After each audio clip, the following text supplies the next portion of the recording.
É verdade que os insetos eram gigantes? Se sim, por que não são mais? E outra, do que são feitas as asas dos insetos?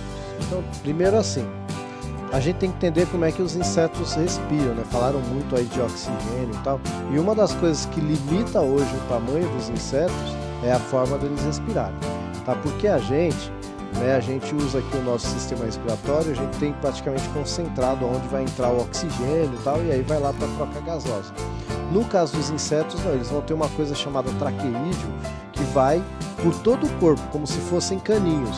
E aí o oxigênio vai entrar meio que pela troca de pressão mesmo. Não tem muito mecanismo como a gente tem, tá bom? Então são vários caninhos lá ao longo do corpo, né, e vai entrando por ali. Então, teoricamente, né, o tamanho seria limitado por isso. Então, existem aí algumas hipóteses, né? A gente tem que lembrar que sim, a atmosfera da Terra era muito diferente do que é hoje, mas não necessariamente tinha mais oxigênio, tá bom? Até onde a gente sabe hoje, por acaso você não saiba, o ar que você respira, ele é 18% de oxigênio, tá bom? Só 18%. E acredita-se que antes era menos ainda, né?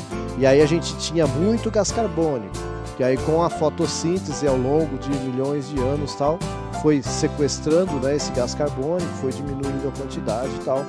Daí que vem essa história do sequestro de carbono das florestas, né? E o que virou todo esse sequestro de carbono? Virou petróleo. Né? Quando eu queimo petróleo, quando eu queimo um combustível à base de petróleo, eu estou liberando um carbono que está enterrado há milhões de anos, tá bom? Então ainda é meio controversa essa história aí da atmosfera ser o fator. Pode ser, com os dados que a gente tem ainda é meio controverso. Então só para você saber, eu mostrei ali na imagem, se quiser mostrar um pouquinho só a imagem de novo, então tem um fóssil aí.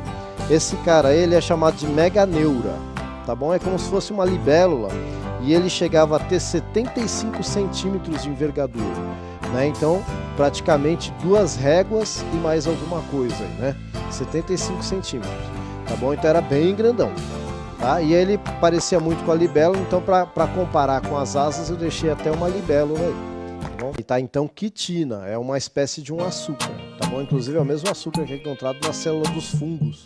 É uma das coisas que tirou o fungo do reino vegetal. Depois viu que ele nem fazia fotossíntese, mas então a quitina ela é encontrada em artrópodes de uma forma geral e é também esse açúcarzinho que vai produzir a asa dos insetos, tá bom?